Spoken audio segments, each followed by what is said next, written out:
ઠંડીને લઈને હવામાન વિભાગની આગાહી આગામી 7 દિવસ તાપમાનમાં કોઈ ફેરફાર નહીં. ઉત્તર પૂર્વ ઉત્તરના પવન ફૂંકાયા. અમદાવાદનું લઘુત્તમ તાપમાન 15 ડિગ્રી રહી શકે છે, તો નલિયાનું લઘુત્તમ તાપમાન 9 ડિગ્રી નોંધાયું છે. કેટલાક વિસ્તારમાં તાપમાન 1 થી 2 ડિગ્રી નીચું નોંધાશે, તો અમુક વિસ્તારમાં તાપમાન 1 થી 2 ડિગ્રી વધુ રહેશે.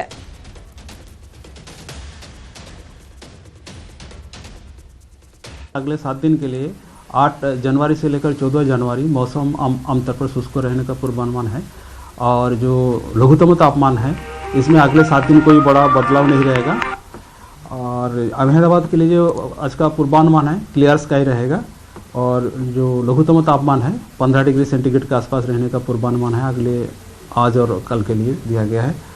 और कोस्टल क्षेत्र में अभी जो पूर्वानुमान दिया गया पवन का जो दिशा रहेगा उत्तर से उत्तर पूर्व दिशा से पवन का दिशा रहेगा और स्पीड जो रहेगा 15 से 20 नॉट. राज्यों में जो पवन का दिशा रहेगा उत्तर पूर्व से उत्तर दिशा से पवन का प्रवाह रहेगा और सबसे कम तापमान रिकॉर्ड हुआ है नलिया में 9 डिग्री सेंटीग्रेड. અમરેલીમાં ગોડાઉનના વાંકે ટેકાના ભાવે મગફળી ખરીદી બંધ થઈ છે. સરકાર પાસે ગોડાઉન ન હોવાથી ખરીદી બંધ કરાઈ છે. ખાંભા એપીએમસીમાં 20,000 મગફળીની બોરી પડી રહી હોવાથી મગફળીની ખરીદી બંધ કરવામાં આવી છે, તો ખાંભા માર્કેટિંગ યાર્ડમાં મગફળીની ખરીદી બંધ કરાતા ખેડૂતો પરેશાન છે. ખાંભા તાલુકાના 40% ખેડૂતોની મગફળી ટેકાના ભાવે ખરીદી બાકી છે, તો છેલ્લા 3-4 દિવસથી ખરીદી માટે ખેડૂતોને કરવામાં આવ્યા નથી મેસેજ.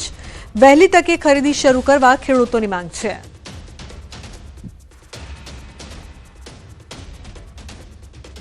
અમારું રજીસ્ટ્રેશન 3જી તારીખમાં થયેલું છે પણ હજી અમારે મેસેજ 2જી તારીખનો આવ્યો પણ અમારા ગોડાઉનને અભાવે અમારી માલ ઉપડતો નથી અને ખાંભા યાર્ડમાં માલ 20 થી 25,000 બોરી સિંગ પડી છે પણ અહીંનો નિકાલ નથી થતો એટલે નવી ખરીદી બંધ છે. ખાંભા એપીએમસી ખાતે છેલ્લા 4 દિવસથી મગફળીની ખરીદી બંધ છે, કારણ કે ગયા અઠવાડિયામાં ખરીદવામાં આવેલી 20 થી 25,000 જેટલી બોરીનો હજુ નિકાલ થયેલો નથી અને ગોડાઉનની સગવડ પણ ન હોય માટે યાર્ડમાં જગ્યા ન હોવાથી ત્યારે ખેડૂતોના માલની ખરીદી થઈ શકતી નથી અને નવા મેસેજો પણ નાખી શકાતા નથી. હાલે 50% જેટલા ખેડૂતોના વારા બાકી છે, તો એ લોકો પણ કાગડોળે રાહ જોઈ રહ્યા છે કે પોતાનો વારો આવે અને હકીકત એવી છે કે માર્કેટ યાર્ડમાંથી મગફળીનો નિકાલ ન થતો હોય અને જગ્યા ન હોય, નવી ખરીદી થઈ શકતી નથી. મહીસાગરમાં કમળાના કેસનો ભરડો. જિલ્લામાં અત્યાર સુધીમાં નોંધાયા છે કમળાના 478 કેસ. બાલાસિનોરમાં પ્રભાવિત વિસ્તારોની મુલાકાતે પહોંચ્યા જિલ્લા કલેક્ટર. પ્રભાવિત વિસ્તારની મુલાકાત લઈ સ્થાનિકો સાથે કર્યો વાર્તાલાપ. પાણીના અનફિટ રિપોર્ટ ધરાવતા વિસ્તારમાં પાણી ન આપવા માટે અપીલ કરી છે. લોકોને ટેન્કરમાંથી પાણી મેળવી પાણી પીવા કરી છે અપીલ. તો આરોગ્ય વિભાગ દ્વારા 52 ટીમો બનાવી રહી છે સર્વેની કામગીરી. પ્રભાવિત વિસ્તારોમાં કરાઈ રહી છે યુદ્ધના ધોરણે કામગીરી.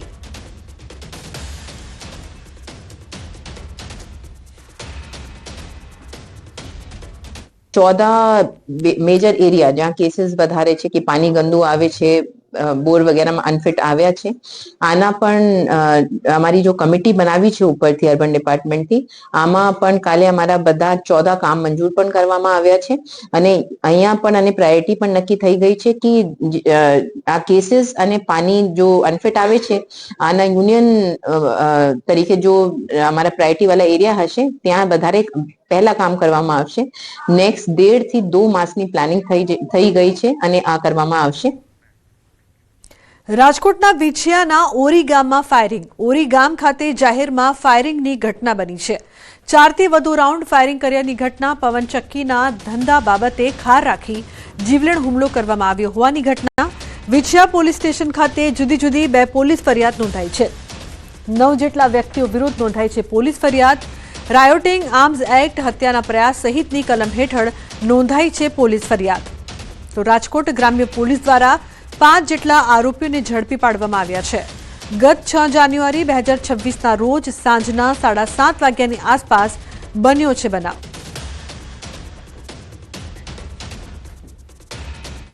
तुरंत वो 3 गाड़ी और लोगों को पुलिस स्टेशन लेके जाने पर और पूछताछ करने के बाद कुछ जूनी वेरजार ने कारण कॉन्ट्रैक्ट का इश्यू में 2 ग्रुप्स को आमने सामने फायरिंग का बनाव बना है.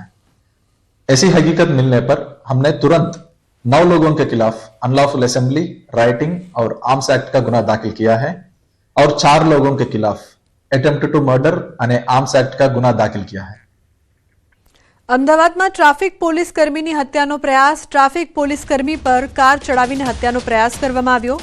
ભાડજ 4 રસ્તા પાસેનો બનાવ છે. નંબર વગરની કારને રોકવા જતા કર્યો હતો પ્રયાસ. કાર ચાલકે પોલીસ કર્મીને બોનેટ પર લટકાવી દીધો. 1.5 કિલોમીટર સુધી પોલીસ કર્મીને બોનેટ પર રાખ્યો હતો. તો સોલા પોલીસે 3 આરોપીઓ સામે ગુનો નોંધ્યો છે.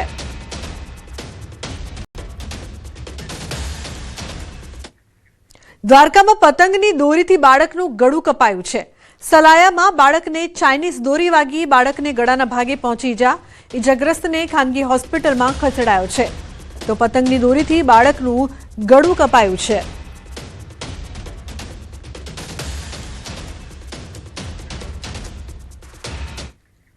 દેવભૂમિ દ્વારકાની ખંભાળિયા નગરપાલિકા ફરી આવી છે વિવાદોમાં. નગરપાલિકાના ચીફ ઓફિસરની બદલી કરવા મામલે પાલિકાના સત્તાધીશોની સહી સાથેનો લેટર વાયરલ થયો છે. આ લેટર વાયરલ થતાં રાજકારણ પણ ગરમાયું છે, કારણ કે પત્રમાં ખંભાળિયા નગરપાલિકાના શાસક ભાજપ સદસ્યોએ હાલના ચીફ ઓફિસર રાહુલ કરમૂરને દૂર કરવાનો ઉલ્લેખ કર્યો છે. શહેરી વિકાસ મંત્રી કનુભાઈ દેસાઈને આ પત્ર લખવામાં આવ્યો છે. આ પત્રમાં પૂર્વ ચેરમેન અને હાલના જિલ્લા ભાજપના હોદ્દેદાર તેમજ અનેક કોર્પોરેટરની સહી પણ છે. લેટરમાં પાલિકા ચીફ ઓફિસરની બેદરકારીથી વિકાસ કામમાં ખોરંભે ચડ્યા હોવાનો આક્ષેપ છે.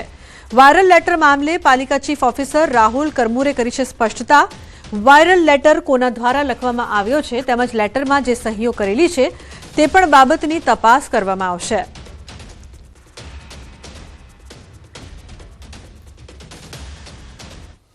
વિશે ઓફિશિયલી તો કોઈ જાણકારી નથી, પણ જે સોશિયલ મીડિયામાં લેટર વાયરલ થયો છે એ મને મળ્યો છે અને ઓફિશિયલી મેં મારા ખંભાળિયા નગરપાલિકાના લેટર પેડ ઉપર જાવક પડ્યો છે, એટલે એની છાનબીન ચાલુ છે. જે કંઈ બી એનો જો કાયદેસર ઉપયોગ ન હોય અથવા બે ગેરકાયદેસર ઉપયોગ થયો હશે તો જે કોઈ બી એના પાછળ કસૂરવાર હશે એના ઉપર અમે નિયમ અનુસાર જે કંઈ કાર્યવાહી કરવાની હશે એ કરશું. અમારી સાઈનો સાહેબ આમાં છે એ ખોટી છે. જો એવું સાબિત થશે તો આપણે પોલીસ કેસ કરવા સુધીની પણ તજવીજ એમાં કરશું. જૂનાગઢ જિલ્લા પુરવઠા વિભાગ દ્વારા સરકારી અનાજ યોજનાનો લાભ જરૂરિયાતમંદ લોકોને મળી રહે તે હેતુથી હાથ ધરવામાં ડેટા ચકાસણીની કામગીરીમાં મોટી સફળતા મળી છે. જિલ્લામાં નોંધાયેલા કુલ 9,32,000 NFSA સભ્યોની આધાર લિંકિંગ અને ખરાઈની પ્રક્રિયા પૂર્ણ કરી દેવામાં આવી છે. આ તપાસના અંતે 33,678 સભ્યો યોજના માટે અપાત્ર ઠર્યા છે, જેમને તાત્કાલિક અસરથી નેશનલ ફૂડ સિક્યોરિટી એક્ટની યાદીમાંથી દૂર કરી નોન FSA શ્રેણીમાં ટ્રાન્સફર કરવામાં આવ્યા છે. આ કાર્યવાહી પૂર્વે તમામ સભ્યોને 3 વખત નોટિસ આપી પૂરતી તક આપવામાં આવી હતી. જો કોઈ પાત્રતા ધરાવતા નાગરિકનું નામ ભૂલથી રદ થયું હોય તો તેઓ મામલતદાર કચેરી ખાતે પુરાવા સાથે અરજી કરી શકે છે.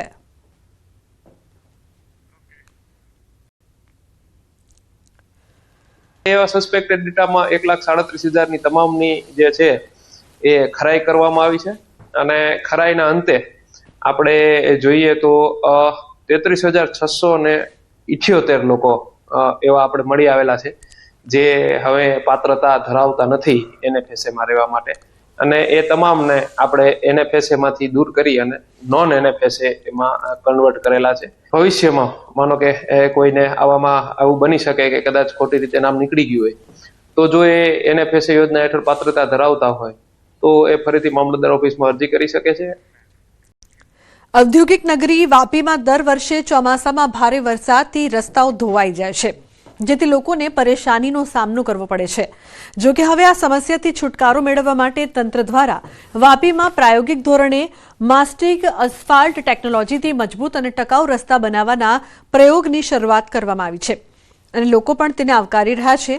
વાપીના ગુંજન મુખ્ય રસ્તા પર પ્રાયોગિક ધોરણે નવો રોડ બનાવવામાં આવ્યો છે, જે પરંપરાગત રીતે ડામર રોડથી આધુનિક ટેકનોલોજીનો ઉપયોગ કરી અને માસ્ટિક અસ્ફાલ્ટ ટેકનોલોજી દ્વારા આ મજબૂત રોડ બનાવવામાં આવ્યો છે, જે વધારે ટકાઉ રહેશે અને વરસાદની પણ તેના પર અસર નહીં થાય તેવું મનાઈ રહ્યું છે. પ્રાયોગિક ધોરણે બનાવેલો આ રોડ સફળ રહેશે તો આવનારા સમયમાં મુખ્ય રસ્તા ઉપર આ ટેકનોલોજીનો ઉપયોગ કરી રસ્તાઓ બનાવવા તંત્રની તૈયારી છે.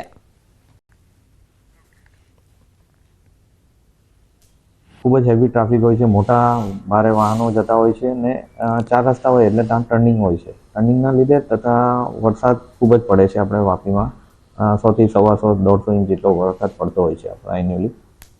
તો એના લીધે જે 4 રસ્તા હોય છે ત્યાં ટર્નિંગ પર ડેમેજ થઈ જતા હોય છે ઘણીવાર રસ્તા. આપણા એ જંકશનો ઘણીવાર ડેમેજ થઈ જાય છે અને આ રેક્ટિફાઈ કરવા પડે.